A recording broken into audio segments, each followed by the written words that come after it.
Cada parágrafo tem o que eu chamo de checklist, que são requisitos que precisam conter nesses parágrafos.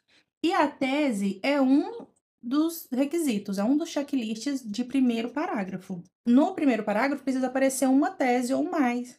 Da coerência textual, ele fala principalmente sobre repetições, sobre encontrar mecanismos linguísticos para que você desenvolva bem as partes da sua redação. E isso significa também não repetir palavras, termos, ideias, sufixos, prefixos, fonemas. Evite usar gerúndio desnecessário. Por quê? Você não precisa evitar usar o gerúndio. O que você precisa evitar é o gerúndio desnecessário.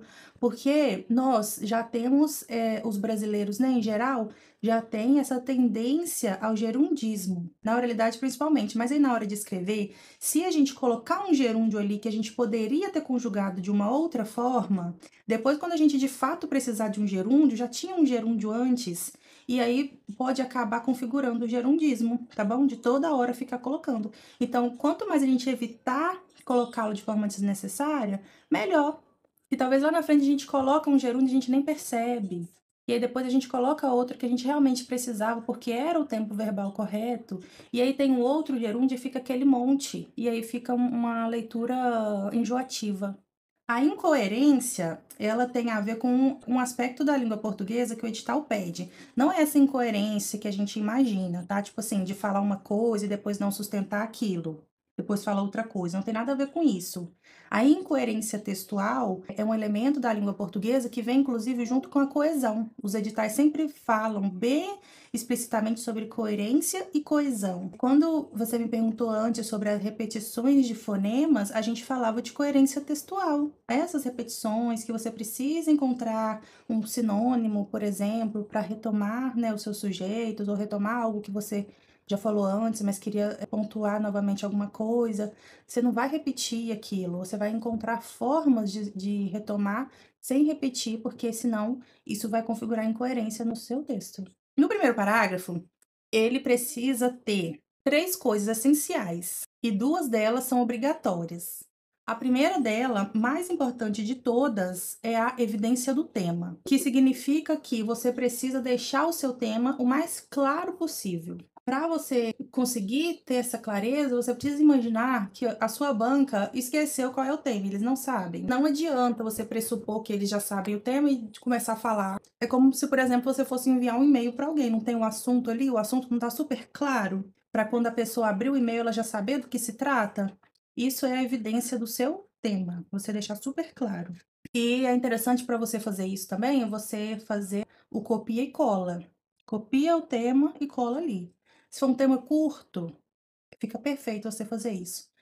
A gente não sabe como é o modelo, né, o padrão da VUNESP, porque é a primeira vez que vai fazer esse tipo de prova, né? A sua é do TJ São Paulo, né? Certo. O que a gente pode fazer então é pegar de outras provas como referência. Como a VUNESP também já foi banca por muito tempo do Enem, a gente pode presumir que, né, talvez seja como o tema do Enem, até porque o Enem, ele é muito mais difícil do que muitos concursos. Inclusive, eu tenho outros alunos para que vai fazer essa prova que você vai fazer, e eu envio para eles uma relação de temas do Enem, porque, né, já que a gente não tem certeza, são algumas páginas da minha apostila de redação para Enem. Aí eu tirei esse pedaço e vou mandar para você. Para você ter certeza que você vai fazer essa evidência clara do tema, é copiar e colar. Por exemplo, escrever assim, com relação a, e copiar o tema. Tipo assim, no que se refere a ou ao, e copiar o tema. Se for um tema grande, por exemplo, o Enem uma vez pediu um tema que tinha 2 linhas. Então, não tem cabimento você copiar 2 linhas, né? Vai ser cancelada as suas linhas, vai configurar plágio, não dá para você fazer isso. Aí sim você pode, né, reescrever, mudar algumas palavras para sinônimos, distribuir essas frases ao longo desse primeiro parágrafo, ou você escreve de uma forma um pouquinho indireta e depois, ao longo do texto, você traz essas palavras. É interessante que esteja muito claro desde o início. O segundo requisito são as teses, né? Ou são as teses. A quantidade de teses vai depender da quantidade de linhas, da estrutura que nós vamos escolher Para a sua redação, você tem que fazer 21 linhas, pelo menos, não é? É, tem que fazer mais de 20, né? Aí eu penso assim, Sim. 21. Isso, mas é interessante, você fazer 30 não tem problema. Então, se a gente for pensar, por exemplo, em 25 linhas, que é o que eu estou trabalhando com os alunos desse concurso, talvez 30 seja um pouco demais. Se você fizer, não tem problema. Se Uhum. você for fazer 30 linhas, é interessante você fazer 2 teses. Depois eu vou te mostrar a questão da estrutura e o porquê disso. Se você for fazer 21 linhas, 25 linhas, você pode fazer uma tese só. O que é que vem, assim, primeiro na sua cabeça, na sua mente sobre aquele assunto? Por exemplo, estão falando sobre a violência contra a mulher. Aí um colega seu comenta que aconteceu com um vizinho, com a vizinha dele. O que é que você vai lembrar, assim, primeiro na sua cabeça? O que vem? Por exemplo, isso é por causa do machismo. A violência contra a mulher é por causa do machismo. Aí vem uma outra colega sua e fala assim: concordo com a Marina, e também não apenas o machismo, por causa do preconceito também contra a mulher, que não é de hoje que existe esse preconceito. Então, essas palavras-chave que vão aparecendo ali na discussão são teses, teses sobre aquele tema. Estou falando palavras agora, assim, primeiro para você entender de início como pensar sobre a tese, como entender a tese. Mas depois a gente vai entender que não são exatamente palavras, é uma ideia, um conceito. Por exemplo, aqui nesse caso que eu dei o exemplo, não é só a palavra machismo, é, por exemplo, o machismo estrutural ou do preconceito, o preconceito contra a mulher, desde sempre, né? A falta do lugar da mulher em cargos, por exemplo, de liderança. Tá vendo? Tem várias palavras aqui nesse termo, nessa ideia. E isso, por exemplo, é uma tese. Isso. Você vai fazer aqui na sua cabeça esse apanhado de coisas principais, de palavras-chave que vem na sua cabeça, e você vai escolher aquele que você quer trazer para sua redação. Por exemplo, eu acho mais interessante, que eu vou saber falar melhor, que vai ficar mais fácil para mim, falar sobre o preconceito contra a mulher. Com relação ao, né, que eu te falei, aí vou copiar o tema. Com relação à persistência da violência contra a mulher na sociedade brasileira, que é o tema que eu copiei exatamente igual estava, é notório perceber que na sociedade existe o preconceito enraizado contra elas. Quando você for fazer o seu esboço, né, o seu rascunho, todas essas coisas vão vir na sua cabeça. Por exemplo, você me perguntou se tem que escolher um, e eu te falei que você vai escolher um que você se sente mais confortável para falar. Por que você se sente mais confortável? Porque eu lembrei de uma reportagem que passou. Lembrei de uma reportagem que passou recentemente da mulher que levou socos dentro do elevador.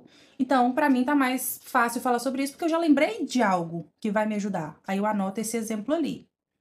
Porque eu já li em algum lugar que 60% das mulheres são agredidas. Eu tô inventando isso aqui, mas você vai lembrar de algum dado. Ou você vai se lembrar de algum trecho, de algum livro que você leu, ou de alguma cena de algum filme que você viu, sabe? Qualquer coisa do âmbito cultural, social, literário, filosófico. O que você gosta, o que você consome no dia a dia. Sempre vai vir algo na sua cabeça sobre aquilo. Então, não pode inventar nada. Tem que ser verídico, ou tem que ser algo assim, que não é nem uma coisa nem outra. Por exemplo, não é algo que exatamente que aconteceu em uma data, em um local, e nem é algo inventado. É um problema que realmente acontece na sociedade. Você não está dando um exemplo específico. Por exemplo, você não se lembrou da mulher que foi espancada no elevador, mas você sabe, e todo o Brasil sabe, o mundo inteiro sabe, que no Brasil o feminicídio, por exemplo, é recorrente. A sua banca não vai dar um Google para confirmar se o feminicídio é recorrente no Brasil. Ele sabe que é. Todos os participantes da banca sabem que é. Então, você pode mencionar isso como um dado. Você não está dando nada concreto, não está dando um exemplo de um feminicídio, porque você não lembrou na hora, e também não está inventando isso, porque isso é verdade. Então, você pode simplesmente mencionar o fato que também todo mundo vai saber, ou pelo menos a maioria das pessoas vão saber, vão lembrar, ou vão achar facilmente nas primeiras páginas do Google. Então, você pode simplesmente descrever o fato brevemente ali. Não precisa ficar preocupada, eu não tenho a fonte.